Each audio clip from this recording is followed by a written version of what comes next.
Ladies and gentlemen, boys and girls, children of all ages, welcome to your favorite weekly conversation about pro wrestling, Wrestling Chat with Friends. Meow, meow, meow, meow. Yo, Tuyaka. it's supposed to make like fun DJ noises. Tuyaka. We don't have that level of production yet. So I was going with the old Kofi Kingston.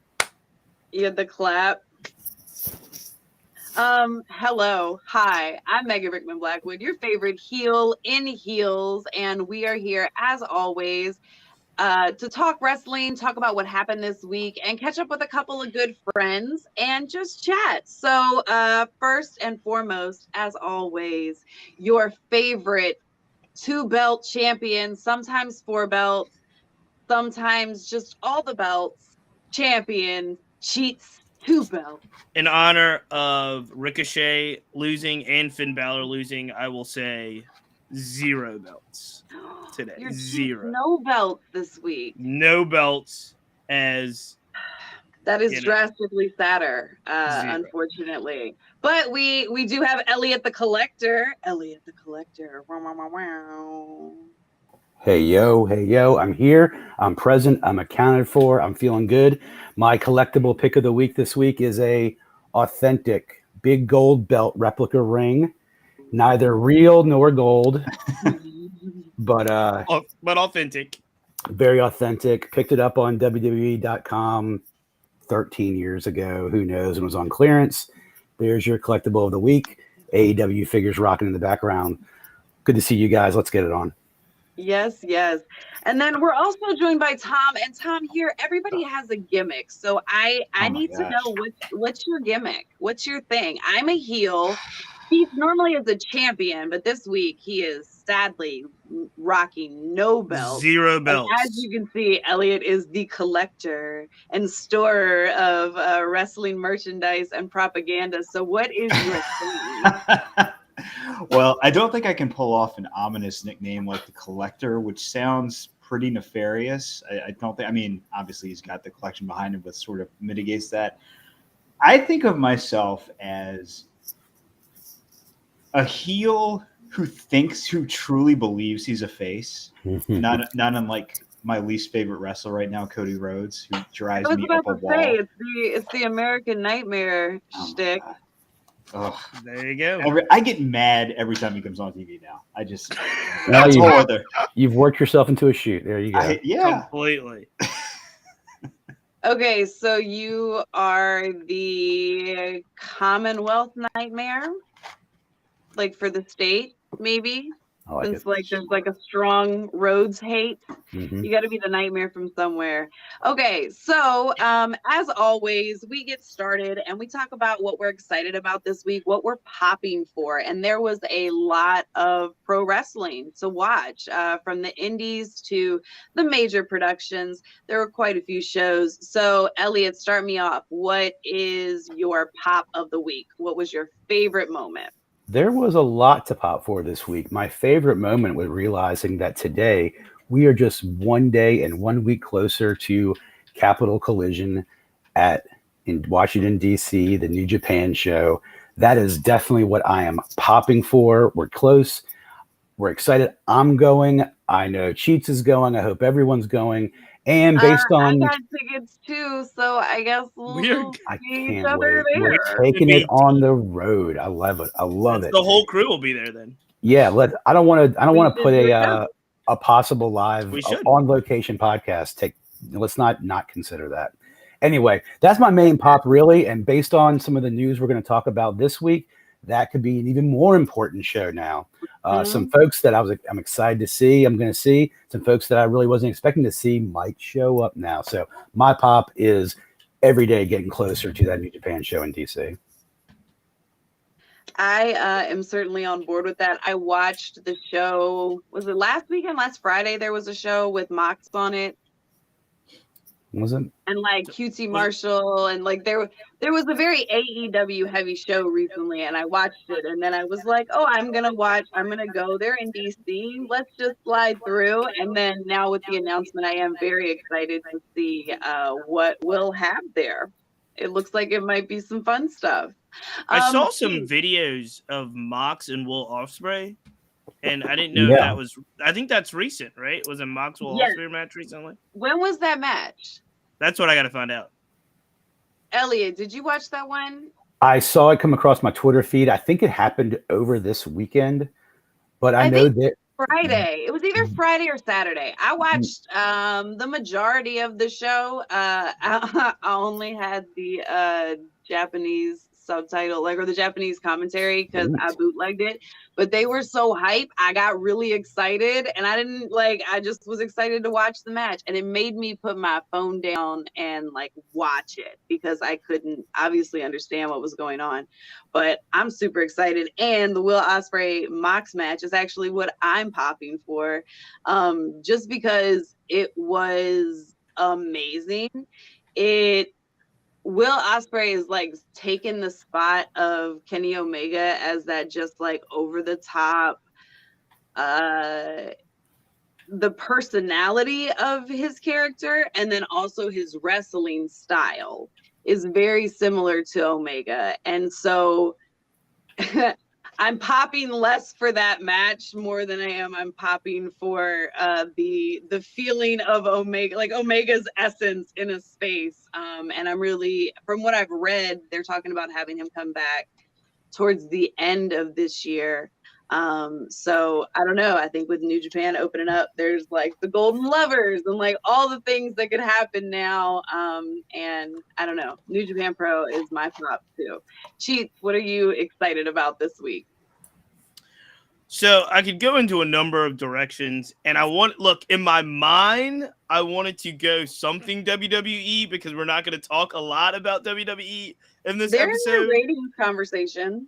But I'm going to go with another outside of the ringish, if you will, clip. You know where I'm going with this. They just released a video of the Nature Boy Ric Flair at age 172 years old, locking it up with Jay Lethal.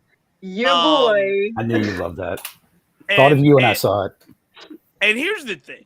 I don't know if anybody's Washington Commander fans. I think Tom is, and I am, in the sense of the football team, not the organization as a whole. Got to clarify that.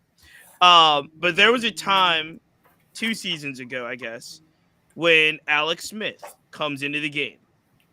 And Alex Smith actually played really well. He's the old Commanders quarterback.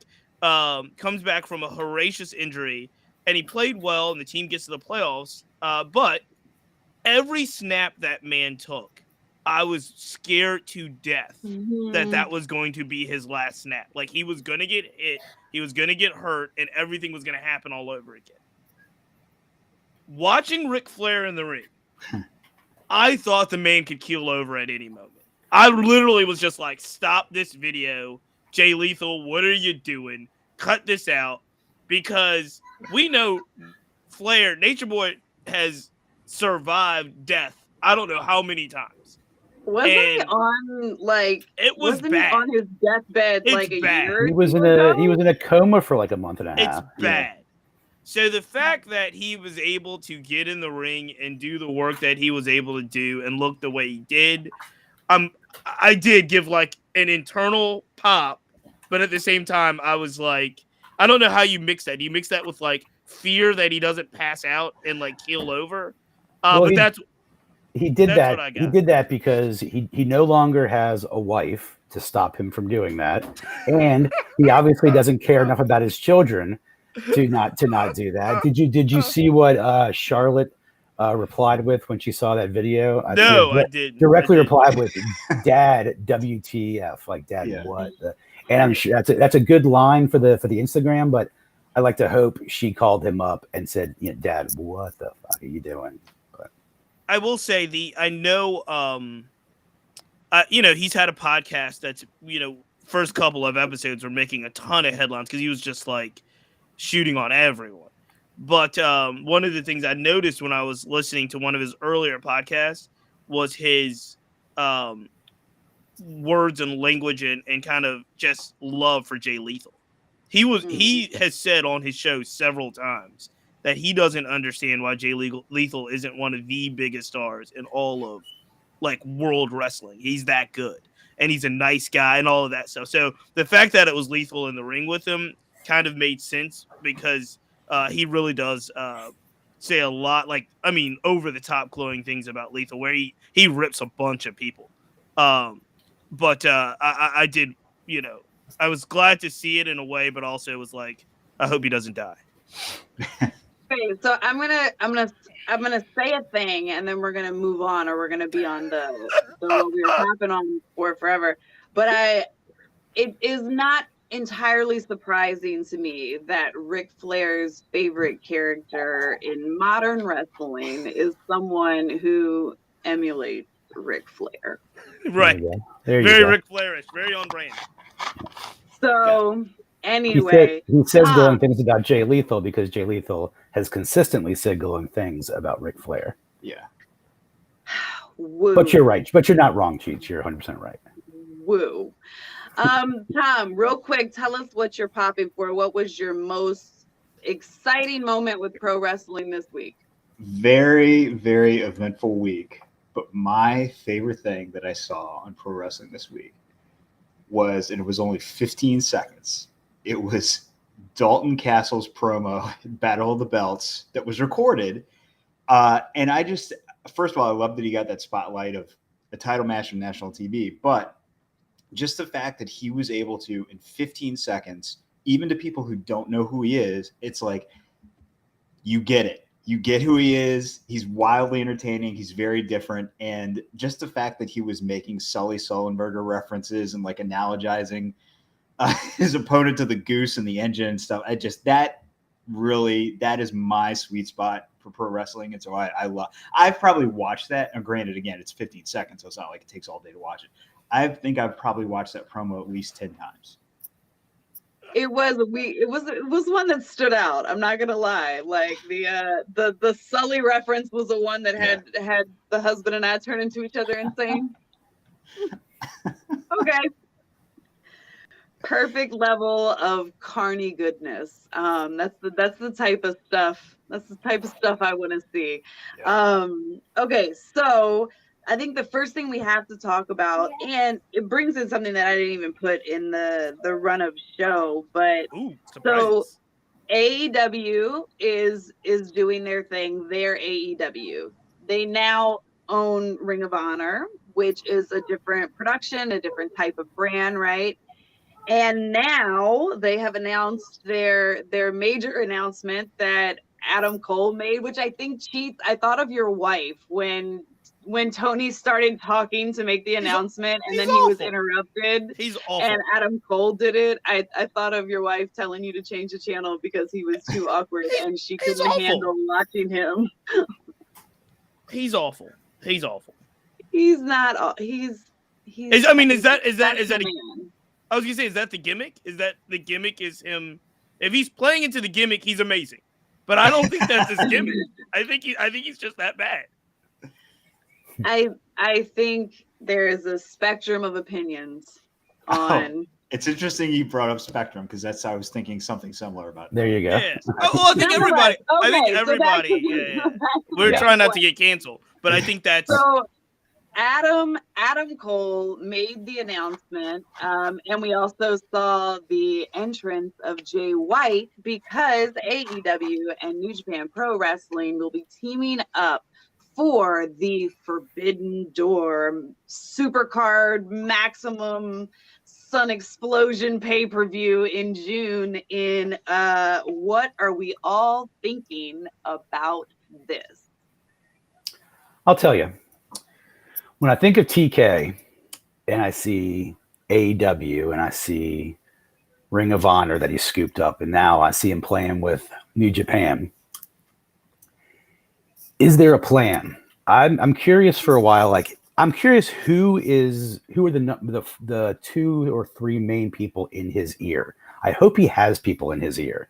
I really hope, because my fear is it that, or is he this kid? And we'll debate where his brain's at any time of the day. Is he just playing with these toys and just seeing what he can build, and then seeing? I believe he cares, but I'm the bigger question for me is, if he is head booker, head all this, who are the people directly in his ear? If those people are sound to me, then I'm good, because I think there's a plan with what they're doing, this three-headed monster that might be trying to, disrupt the industry. But there's plenty to also worry about. That's what I'm thinking about too. I would say along those same lines, I agree. And even before they announced the purchase of Ring of Honor, which of course, I mean, on paper, it makes total sense. And I think it could be a really positive thing for both AEW talent and the industry as a whole. But what I worry about is the one big knock on AEW, which puts on great shows, we've talked about that before, is that it just seems like they are spinning too many plates. And they just keep adding plates. And that's the thing I worry about. Because you think about something like, well, as an example, the House of Black, which I think, Aleister Black is amazing. And I think that is one example of a talent or I guess Malachi Black now, sorry. But I think that's one example of a talent where AEW picks him up, great push at the beginning. And then it's not like WWE where you get the 3-week push and they intentionally, push you down the card. This is like, oh, we'd love to do something with him, but we have so many people to get on the show and we just keep adding people. And to Elliot's point, it does seem like a little bit like collecting toys sometimes. And it's just like, do you have enough space to play, enough bandwidth to play with all these toys? And so I think the good side, the good out scenario is, well, we will, because now we have this whole other, Ring of Honor universe or New Japan canvas that we can paint on. What I worry about is what Elliot just talked about, which is like, is there really a long-term strategy here? Or is it just like, oh, this is a cool thing to acquire or a cool thing to do. Let me do this. So we'll see. So I'm gonna jump back in because I think the House of Black and what's going on with Malachi Black, like, I cannot foresee into the future, right? Like, I don't know what will be done, but I have seen what Tony Khan has done over the last 2 years, and that is place. Because there are so many and they can't all be on top at once, right? Like, there's kind of like a rotation of how stuff's going to go, but they're putting stuff in place a year in advance in an episode of BTE that like foreshadows an entire story that will come to fruition in a few months when like the title scene opens up for the tag team, like somebody in House of Black to have the tag match, or for like Malachi Black to get a run, right? How long? I don't know. Probably months ago, he spit in Julia's eye, and she has been wearing the eye patch and has been acting very sullen and very sad and very kind of down. And it started to spread. Like, now, instead of just the eye patch, she has like some dark stuff under her face. So we may get a payout in a month that's been building for 6 months. And I mean, not just with Julia, but like, like another piece of this faction growing, or them getting more time together out, that maybe they're the foil for BCC. I just trust, after the Hangman and Paige storyline and like all the beautiful background and months worth of work that went in with them and the Bucks, like, I trust a long-term story in Tony Khan's hands. I do hope he gets good people around him for as many shows as he has to book. I think they're really good at telling long-term stories that revolve or connect to the executive vice presidents. I am less confident about stories that are not directly connected to those guys. And, one example that I throw out there is like, oh, now, FTR is getting a push, but they were treading water for a long time too. And House of Black is one example, but I also worry about, are they going to do right by Keith Lee? Are they going to do right by, Miro when he comes back? There are some people who were kind of prominent players on AEW and have just vanished, and not just because of injuries. And that, so what I'm saying is that I do think the way they put together the shows is really, really good. I just wonder if they have too many players for everybody to get touches, so to speak, to use a sports analogy. So they do right now, and they might get more. That's what we're saying. So I think to go back to the original question of what do we think of the Forbidden Door idea, Ring of Honor also being purchased, and what AEW is doing, and what's Tony's ultimate plan. Tony's plan, and I think this has always been the plan, is to compete or beat WWE.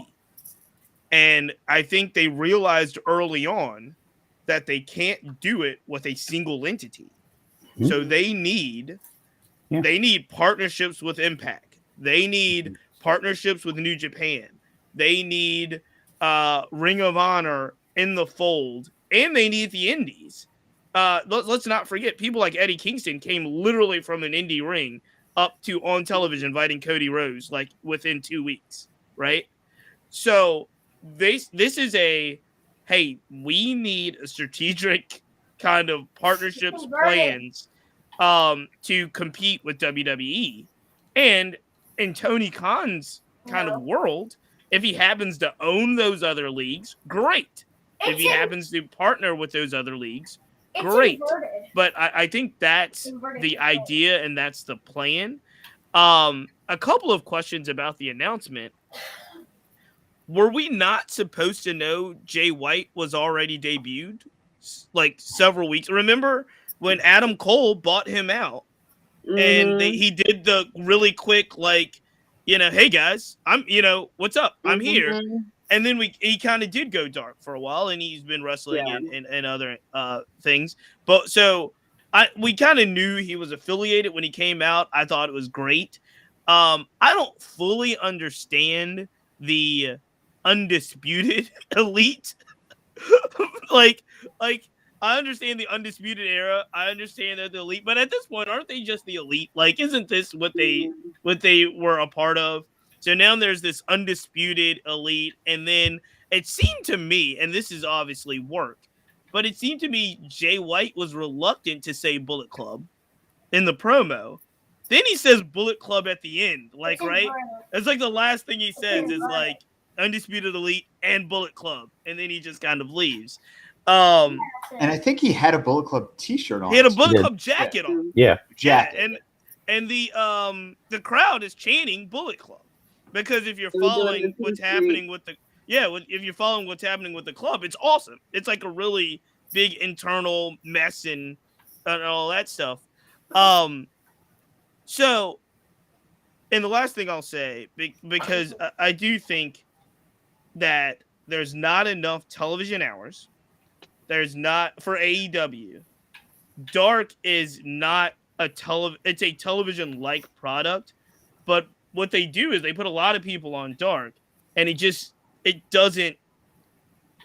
The times I've seen Dark, to me, it doesn't enhance the storyline that's on TV. And I think in order for Dark to be relevant, they're going to have to advance the storylines that are on Dynamite and Rampage and unharken back to clips of when is the last Dynamite or Rampage where they showed a real clip of Dark and said something significant happened. Right. And then we can hard it back so people will be like, oh, I've got to go. When was the last time somebody said, oh, I've got to see Dark? But in order for them to talk about the matches, I would say Dark Elevation, whichever one they shoot live every week, is getting better at like advancing the storylines a little bit. They put the ticker up. And I think what my read of it as a fan is they put the ticker up and they use Dark to justify some of their pad the stat rankings and title runs. But it's never once where it was like, oh, you've got to watch Dark because this happened. Like, and I think I feel like that's some weeks. Like there's some weeks where I'm like, oh shit, I've got to go check this match out. And I do watch it pretty frequently, actually. I probably don't watch all of them every week. You're not a normal casual AEW fan. I mean, you've got to understand. You are a special. The only time that I say, oh snap, I've got to watch Dark, anything, is if there is a debut of a wrestler that I see on the ticker. It is never a flashback, go see this because this happened that affects the storyline moving forward. Okay, so Cheats, that's a legit concern. And here it kind of goes back to my first point. Who understands that? and who's the kind of person that's putting it in someone's ear to do something about it. I think Tom's right. The storylines of the long-term planning of the executive vice presidents, whether it was Omega, Bucks, Cody Rhodes, and those guys, are the ones that have Tony's ear and have had Tony's ear to be able to do long-term planning. Now, I do think House of Black is in the long-term plans, and I think Malachi Black is a big enough person. But I don't have a lot of confidence still that Team Taz is going to have a legitimate storyline moving forward. That's right. Keith Lee, Swerve, Jay Lethal, like there's Top Flight and Dante Private Party. What are they going to do with Andrade and his house? Well, I was just going to say, Gene, we talked about this, but did Jay Lethal on TV, like they debuted him, and then what did they do? They had him lose 3 weeks in a row. That's what I'm saying. So and then you say, well, okay, but then they bought Ring of Honor, and that's going to be as long, and it's like, okay, but then Andrade is a great example. I was thinking last night, watching AEW, I'm like, when is the last time he won a match on TV? And to me, and Cheatham, you and I have talked about this. I think we talked about it on the show, maybe. To me, I think he is a top tier talent. Amazing talent. I think he's great. Amazing talent. Yep. And he loses all the time. And then he takes over, Matt Hardy is able to sort of pawn off his terrible stable. Terrible. Andrade. It's like, here you go, take it.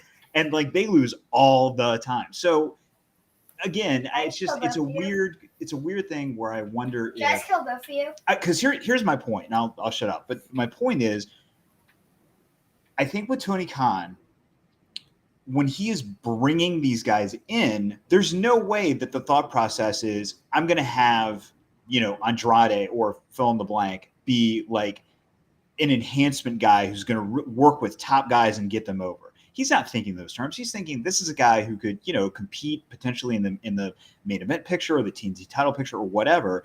And then it turns into something else when here come 3 new toys. Here, absolutely. You know what I mean? I think that's the thing. They've got Blackpool and they've got Red Dragon and they've got the Elite. It has to be that. Yeah. I mean, I think we all love the Blackpool Combat Club, but sorry. Yes, we do. No, I mean, you can interrupt me and say that anytime because I do love the Blackpool Combat Club, and I got their hoodie. I ordered the hoodie before John Moxley got from the outside of the arena to the ring. It was already bought. It was true. That is true. Because I wanted it. Last night in the chat, I called it Whitepool Combat Club. I'm waiting for Lee Moriarty or something. Right. I'm waiting for Lee Moriarty or Dante Martin or somebody to join Blackpool so I can feel it works out for me. I think Moriarty might be the one. I think there would, again, because I feel like they do this long-term story stuff with Moriarty during the match. Daniel Bryan slapped the shit out of him and he slapped Daniel Bryan back. And I feel like that was, because the way in apparently is for Regal to slap you and for you to be tough back. So I feel like Moriarty might have the next move. My heart did hurt last night when there was the scene of all 3 of them just kicking the crap out of the other people all at the same time. And it was Daniel Bryan stomping Dante's face and John's kid. I was just even Yuta was beating up somebody, and I was like, just guys, come on. Let's do something here. Enough's enough. It's amazing stable. I love them. They are, I don't know. I'm really excited. I'm really excited to see where they go. And I look forward to them diversifying their talent pool that they choose to work with. Yeah, I'm all about them too. So, I like them. We will see. So since we're on AEW, let's stay there for a minute. And what we do sometimes here is we rate a wrestler. So we look at a wrestler. We gauge them on 3 different categories. So it is your in-ring work, your mic work, and then your it factor. So what is it? We all know the it factor. It's the stuff that makes us pop, right? It's that carny magic they tap into that's ineffable and indelible. So what we are going to do today is talk about the Cajun sensation, Ricky Starks. Ricky Starks, who came into New Orleans and had probably one of the most beautiful crowd pop that I've seen, and one of the most genuine. Well, I don't know, I could have got worked, but I feel like one of the most genuine hometown responses from a wrestler, especially a young wrestler. So let's start with in-ring work, because I feel like this is where he might get scored the lowest, maybe. Even though I'm a Starks mark. Cheats, what is we run on a belt system too, my bad. I just assume people understand how we do this, but we've only done it like 4 times, right? So the same way that the Source used to do 5 mics, we run on belt systems. So 0 to 5 belts for, I think they are in each category. So in-ring work, start us off. So I haven't seen a lot of Ricky Starks' work. He came into AEW as the NWA champion, or former NWA champion. We all kind of knew he had the goods and could go. They put him in some pretty good storylines right away. And actually, especially in AEW, they put him in some pretty high profile matches right away. I think those early matches underwhelmed. I do. I think Starks had more skills. Starks was, he had an injury. I think when he came in, he was coming back from an injury. And so I think he had some injury issues that really, we're not seeing kind of the best Ricky Starks until now. So I always love, like we were just talking about this, I always love the opportunity to talk about Jay Lethal. And the best match that Ricky Starks has had in AEW is a one-on-one match with Jay Lethal. That was the absolute best.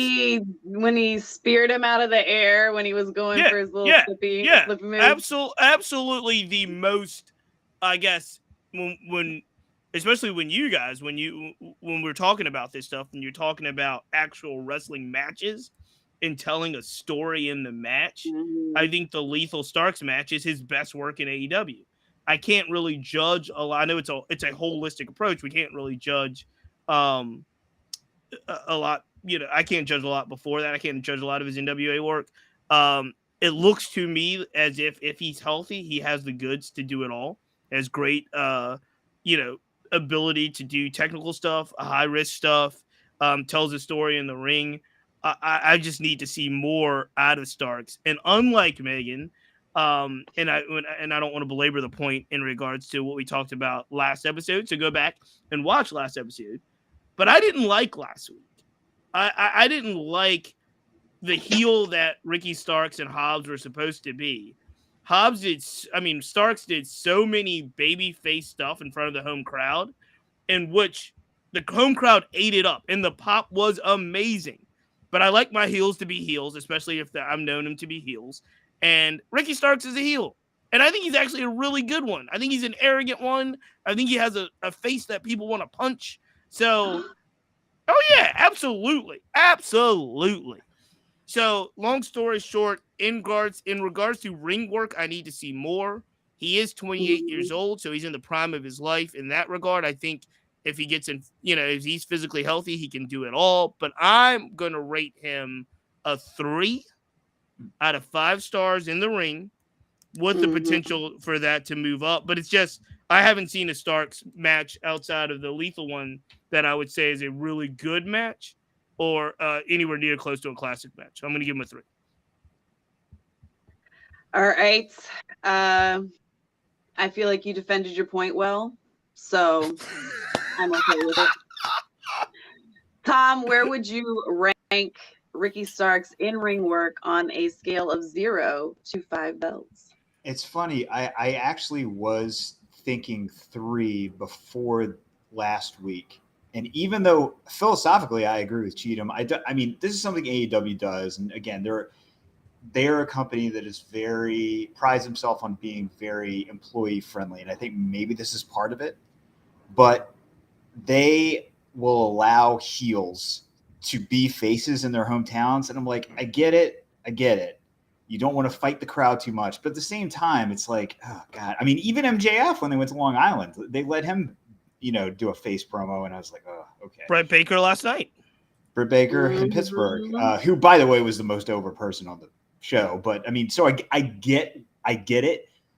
But this is one thing where philosophically I'm more with what WWE does, which is, the Miz will come out and cut a promo on why he left Cleveland, why Cleveland stinks, whatever. Okay.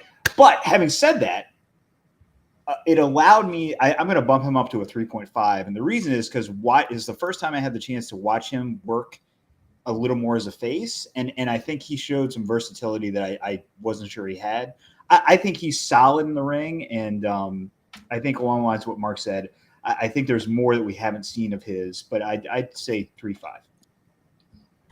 I can support that. And just for the record, I don't know why we're supposed to hate Team Taz. I get they are heels. They're heels. I mean, they're heels, but they're heels, No. No. There's the swarmy heels that aren't heels and you don't like them. And then there's the heels that are they're kind of fun. No, Powerhouse Hobbs. They put him against Keith Lee so they can distinguish him being even more of a heel. Ricky is supposed to be a Jericho type heel. Taz is supposed to be a heel. Yeah. They're Team Taz. I don't know what they're doing with Hook because people like him too much. But they're he's just supposed over. to be. They're over and people like them. Didn't they move? I don't know. Hook is over. Powerhouse. People are hype about them. Didn't they move Hook away from Team Taz? Have you noticed they haven't done anything? Definitely. Yeah. They're heels. They're supposed to be. Dante Martin was supposed to be the face. They're very well. I mean, in that particular situation, but I think contextually, heels since day one, Megan. Sure. All right, Elliot. So, what's your score going to be for in-ring work for Ricky Starks? Well, Cheats and Tom succinctly kind of summed up his in-ring work that we've seen so far. In preparation for this, I went back and watched some NWA matches, and it's clear that even going back a few years, he has the technical ability. He's got the high-risk moves that make him a quality star. One thing that will be a common theme through all three of these segments with Ricky Starks for me is there are a lot of guys like that. Yeah, Ricky hasn't done anything quite yet to stand out appreciably over everyone who's 6 foot 195 who can do great ring work and do great high flying work. The spectrum isn't as wide as it used to be, where you had completely out of shape guys to elite talents. They're all pretty much elite athletes now. So charisma is what gets you over more, and we'll talk about that with him in a second. In ring, you really can't complain much about him. At the same time, the breadth of his work so far, I'm going to also go 3. I actually thought about a 2.5, but I didn't want to punish him for his lack of experience. And if I'm looking at what I've seen through NWA and through AEW so far, there's not a whole lot to criticize about it. So that's why I didn't want to give him a 2.5, simply because we haven't seen enough, and he wrestles like a lot of other wrestlers do. So for me, also a 3. A 3 for you as well. I'm going to have to go 3.5, just because I think that, yes, he's gotten significantly better since he's been in AEW. And the injury was a large chunk of time, but since he's been back, he is progressing in the ring in a way that indicates to me that he's going to continue to do so. Him and Hobbs seem to be training their asses off. So I really do expect to see that moving forward. And in addition to that, I think this is kind of maybe more it factor, but there is a part of ring work in reacting to the moves that are happening, in being able to sell, that counts as in-ring work, right? Sure. So for me, he does that. He captures the old school sell face probably better than anybody in the game right now. and it's amazing. Like, I think that's something that is probably undervalued in in-ring abilities, but I do think like him, and then Dante Martin as far as doing flips, like when you're getting hit and bouncing backwards. But Ricky Starks will sell your move. I don't know. I think it's a thing that adds the 0.5 for me. So okay, so that's in ring. Let's go to mic work next, and I would like you to also include his commentary work that he's been doing on Rampage.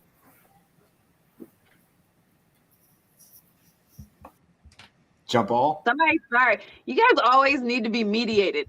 Tom, would you like to tell me your thoughts first? Absolutely. I was going to mention his commentary work because I've been really impressed with him on commentary. I would give him, I think, a 4 out of 5 for commentary. I think that without the work that he's done on Rampage at the commentary desk, I would kind of feel the same way as some of the other comments about his in-ring work, meaning I feel like, have I seen enough promos from him? I've seen some, and he's been, pretty solid, but nothing stands out. I think his commentary has really surprised me, and I feel like there's, again, he has a higher ceiling than I think we've seen so far, but I give him 4 out of 5.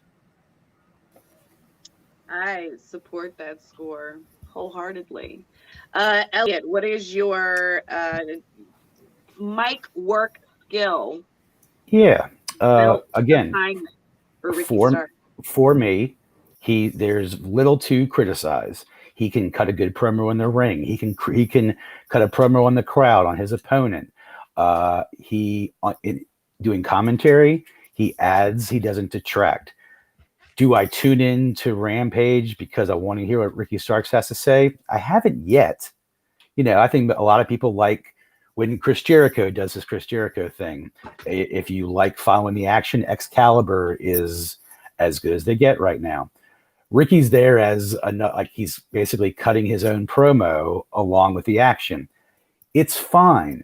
Nothing stands out particularly yet about him to me.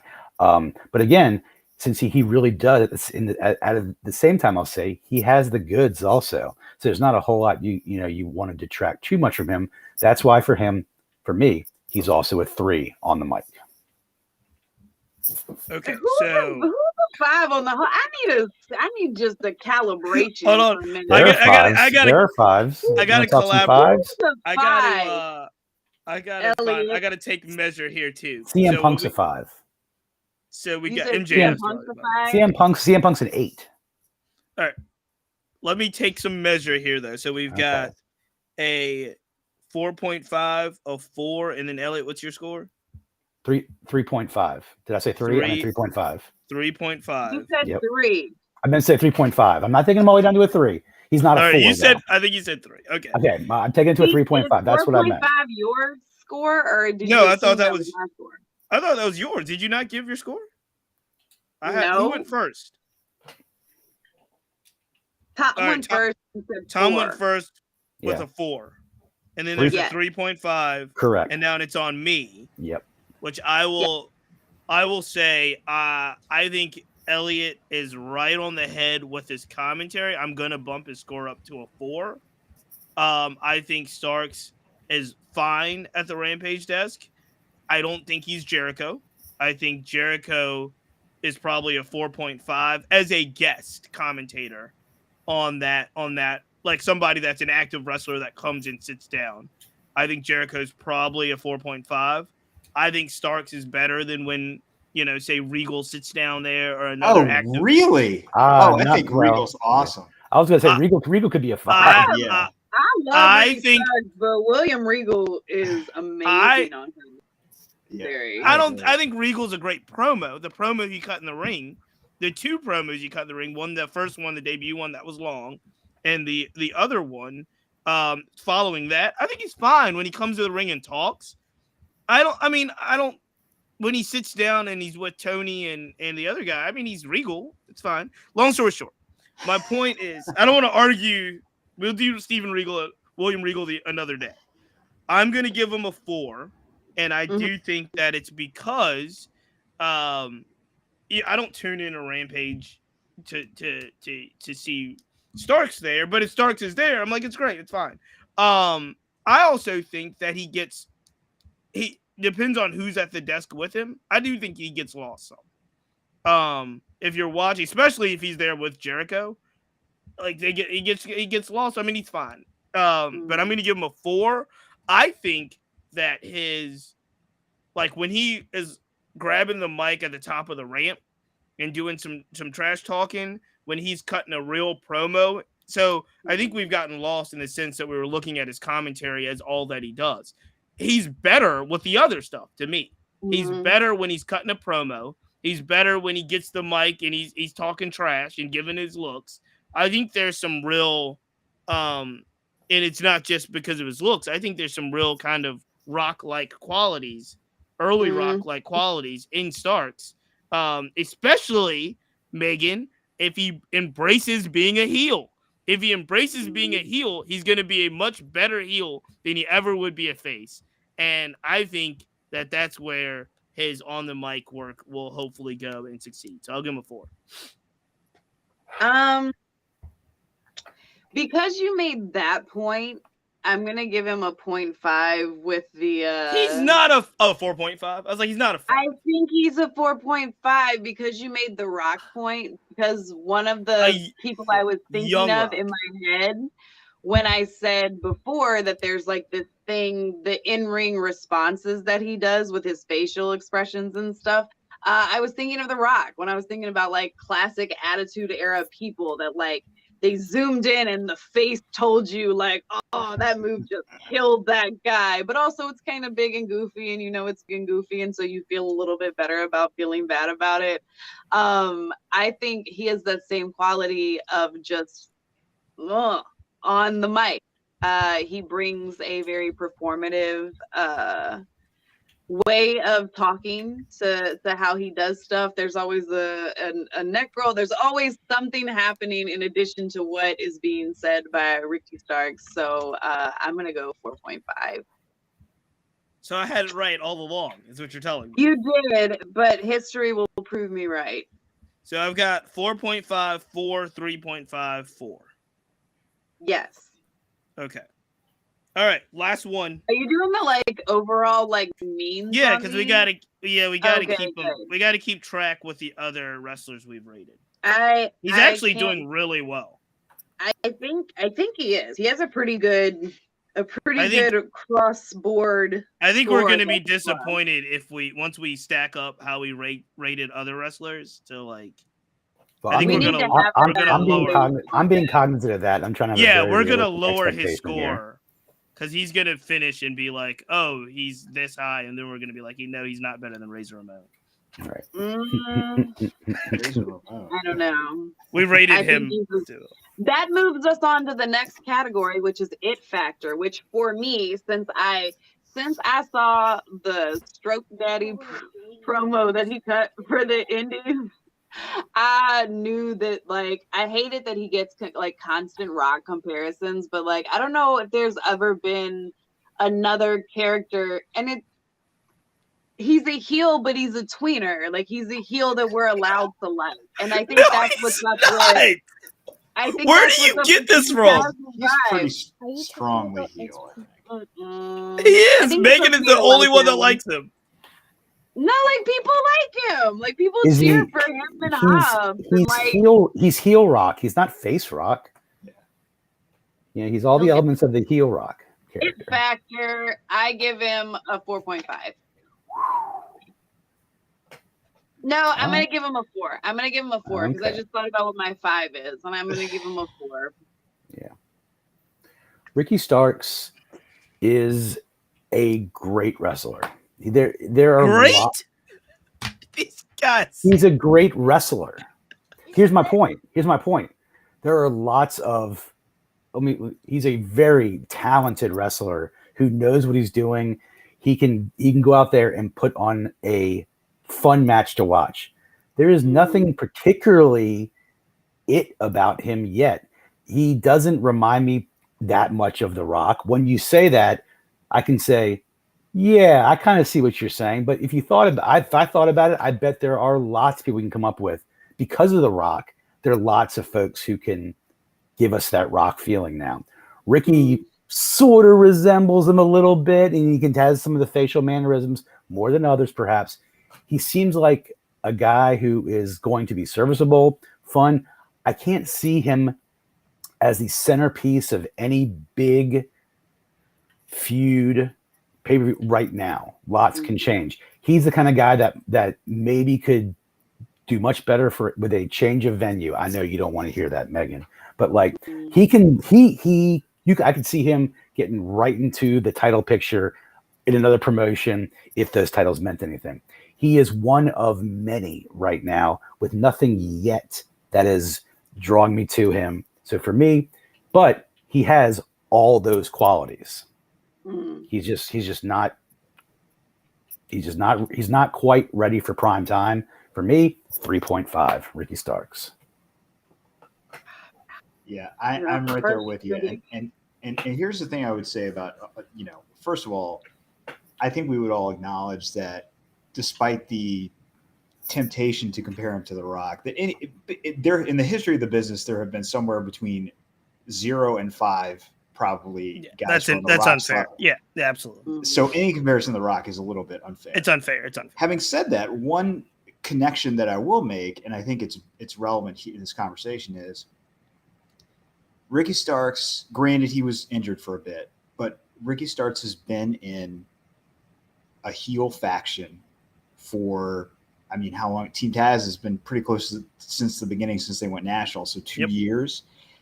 And with The Rock, it was like, oh, this guy is something special. And he quickly became ascendant from that stable. He was the leader of the Nation of Domination, supplanted Farouk, and then he was out on his own pretty quickly. And again, granted, The Rock is The Rock, and he's a separate category. With Ricky Starks, he is, I think, has a lot of promise, but you don't see him as like, oh, he's obviously the breakout star of that group. That's not what I get when I watch, him in that collection of talent. So I would also say, having said that, he does have a lot of positive qualities as well. I would say 3.5 is probably the right number for me. Well, I know what Megan's gonna say. So let me ask the group about this. If you're starting a wrestling promotion, do you take Ricky Starks or Ricochet? Ricochet. Ricochet, no question. Ricochet. Yeah, you take Ricochet because Ricochet can do all those things that Ricky Starks does in the ring, and Ricky Starks can't do those things that Ricochet does. And Ricochet has enough good mic skills and enough charisma to overcome what might be lacking to Ricky. You definitely take Ricochet. I don't know if I've ever seen a better high flyer than Ricochet.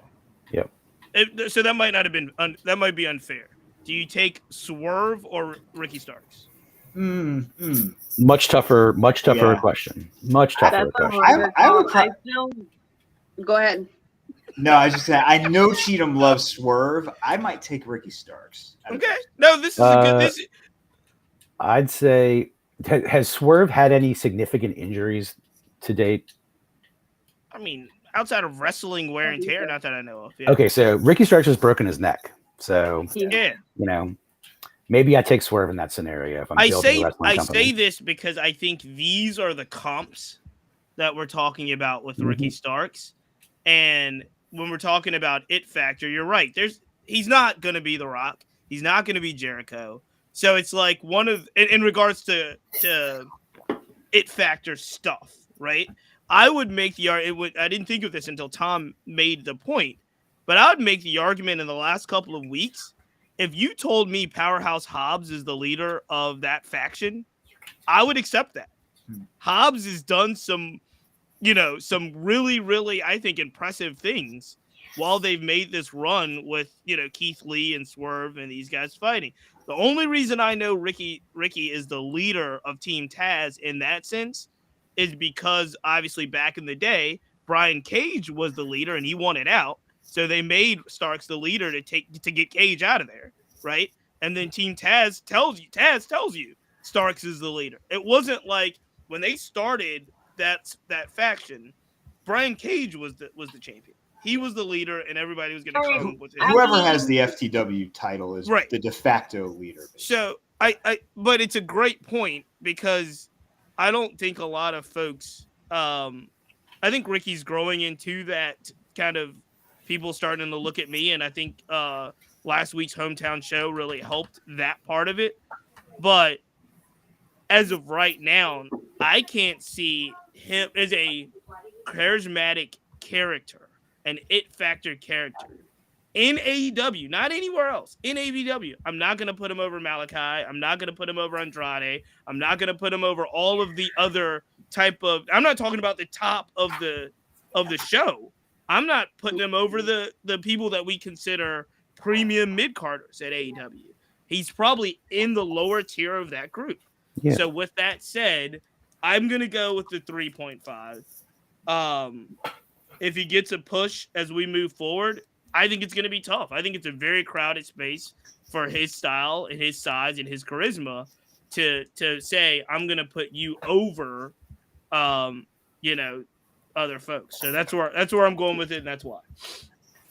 I think I need to put like a hard rule on myself to not future cast. Cause it's like, it's just like seeing like what, someone has and being like, oh, this person's going to be a thing. And I haven't been wrong about a lot of people that I've called. So you're often right. I'm going to continue to future cast for Ricky Starks. I think that it's still probably a few, maybe even years away, but I think that, that kind of goes to what we were talking about before with the depth of the roster at AEW. Like in my head, there's a spreadsheet and we're like working through everybody. Like everybody's going to get a chance at the tier that they're at. And I could see Ricky Starks in a few years finding his way into the title picture and not the TNT title picture. So I'm going to stick by my set. Would you take Ricky Starks or Scorpio Sky? Ricky Starks. I don't think Scorpio is way better in the ring, but like that shit stuff. I'm sorry, I keep cussing today. That's stuff that Ricky can learn, and I think he's shown his ability to get better and his persistent want to be there and to train. The reason he ended up on roads to the top is because even when he had a broken neck, he was like, I can still do something.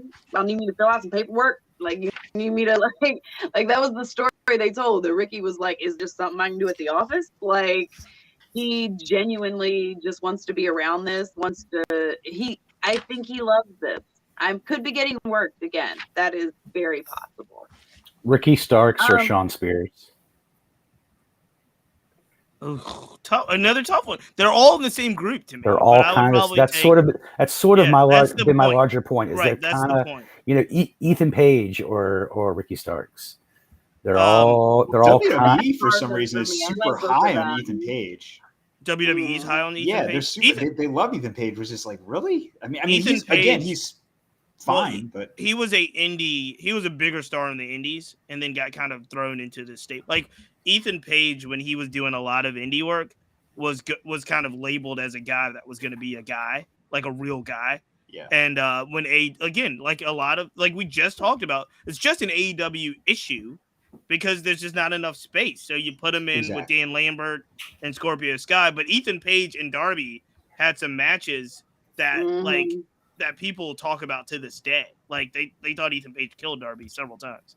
And for me, Ethan Page is a harder one to go up against Ricky Starks because I think Ethan has it too. And you can watch even in these like terrible, horrible, from Brandy to Ty and Sammy, like from that entire angle, watch when like Ethan Page gets the mic. He can shut the room up. Yeah, and all they want to do is boo everyone. They want to boo everyone in those interactions. Nobody is the good guy. And Ethan can shut them up. And you can hear a pin drop and not in the bad way. Part of that has been this emergence of all those guys, your Sammys, have these vlogs now going on. And there's a little bit of a war going on with their vlogs. And I've actually started watching of those vlogs. Ethan's is the best of those by far, for a lot of reasons. Except Danhausen's are great for different reasons. Thunder Rosa's tacos. Thunder Rosa's are awesome. Yeah, but Ethan Page, I want more for Ethan Page than I do for Ricky Starks, personally. All right, so guys, just to recap, overall scores: in-ring work 3.5, mic work 4, and it factor 3.5. I don't know exactly where this balances out. I have to do a consensus of all of our rate the wrestlers. It's actually lower. If it's 3.5, 4, 3.5, it's going to be lower than I thought it would be when we started. I thought it was going to be a lot higher. I've only been on the show twice and gone through this process twice, but I feel like both times it was Megan picked someone that she really likes, and then it was disappointed by all of our scores. I think this is the second time. I know. Yeah. Were you on for the Thunder Rosa show? I think you were on for the Thunder Rosa, right? Yeah, it was Thunder Rosa. Wasn't it Rosa the first time? Yeah, I think he was on for the Rosa show. Like, oh, she doesn't have it. So I there's remember seeing that, but like with Megan in her future casting, I think there's a thing that we future cast what Megan's score is going to be and actively try to counteract it to be like the Russian judge that's going to get their score thrown out for being so low. So that's what it is. We go in knowing that Ricky Starks is going to be high on our list, so we take it down. Well, I think it is well deserved. I think he's at least. I mean, it's acceptable. It's an acceptable score for right now. That's the same way I felt. I think it's a fair. I think it's a fair score right now. It's acceptable. Anyway, I had an entire breakout. There is this guy. We're gonna talk about it. We're gonna talk about it next time because we talked a lot today. But homework, everyone, friends, go check out Brandon Thurston, i.e. WrestleNomics, on Twitter. If you're a nerd at all, dude has all the charts, all of them, all the ratings. Like, that was something that I pulled because I wanted to talk about what the potential additional audience is going to be coming for New Japan Pro. Like, they have a 100,000 subscriber built-in audience, and their pay-per-view buys have been significantly larger than that prior to the pandemic. The pandemic kind of dampened things for them, not gonna lie, when I was looking at the numbers. But I do want everybody to go check it out. There's a lot of amazing breakdowns. Dude has a survey of people's favorite wrestling promotion based on their race, and then a breakdown of their viewership based on their race, and those two numbers do not align. So a lot of people don't like a product that they are watching. There's just amazing data to go look at. I wanted to talk all about it today, but we've been on here an hour, and I know Cheat's got to go. I wanted to bring up one thing about what you said, because I'm really interested, and time will tell, but I'm very interested. If you are a U.S. American watching wrestling fan, and you are tuned in to New Japan, or you're buying a New Japan pay-per-view, I think very seriously that you're already watching either AEW or WWE or all of them, if you're into wrestling that much. So I'm wondering if it's an opportunity to actually get new fans by doing these collaborations, or are you just kind of securing a base that may already be watching your product? Well, that was one of the things, when I was looking at the numbers that I wanted to talk about, was the international audience. So the same way they brought in the very tall man, Tony Khan is very aware that there are national audiences that he can get his product in front of. International, yep. International, yes. Well, I mean, they are nations. Right. It's an amazing point. I'm just but anyway, trying to figure it out. On that topic, did you see how many? On that topic, did you see how many people in India watched WrestleMania? 60 million. 60 million. So TK can have all of his desires for India or anywhere international, and he will scrape some, but he's not gonna He's not going. He has no chance of taking over any other market. But he doesn't have to. We're talking about business. Right, if you get Does a not have part to. of the market share, you don't have to take it all over. In some of those places, there are plenty of eyes for everybody, like there are here too. 60 million eyes on WrestleMania. Vince isn't sweating anything. 60 million eyes or 120 million eyes? That's a good point. Yeah, good point. Good point. So I will say one of the numbers that I pulled out is like the just average watch rate for Raw versus Dynamite, and Dynamite's averaging night of watching this is like broadcast television data that he's pulling, right? But they are averaging 1 million, and then WWE is averaging 2 million. So they're still like twice as prevalent amongst people that still watch TV on cable, I guess. Cool. So I don't know. It'll forever be the Titan. And I don't know, maybe Ring of Honor and AEW and New Japan Pro can team up and take down the evil empire. Maybe one day. All right, Elliot, do you have a match of the week for us to check out, watch? What should we be looking at? I do, super quick. I've got two for you today. I have one from TNA NWA, way back, episode number 92. Someone who's going to be a Hall of Famer, someone who still, when they get the opportunity, they still get it done. R-Truth. Man, he used to be Ron the Truth Killings. And before he's had this amazing run in WWE, after his first WWE run, he was in TNA and competed against AJ Styles many times for the NWA World Title. So go back and watch episode 92 of NWA TNA Weekly. Find it on YouTube. Find it on the TNA channel if it's offered to you. Ron Killings versus AJ Styles. My other one, something I just came across today. It was in, I saw it on Twitter. It's from November 7th, 2011. Well, he was known as Daniel Bryan then. Daniel Bryan versus William Regal. You can imagine what a match like that's going to look like. Two matches, similar styles, but four guys who are all Hall of Famers. And when you watch it, you sit, oh man, if at least half the matches on Raw or Dynamite could be like this, who wouldn't want to be a wrestling fan?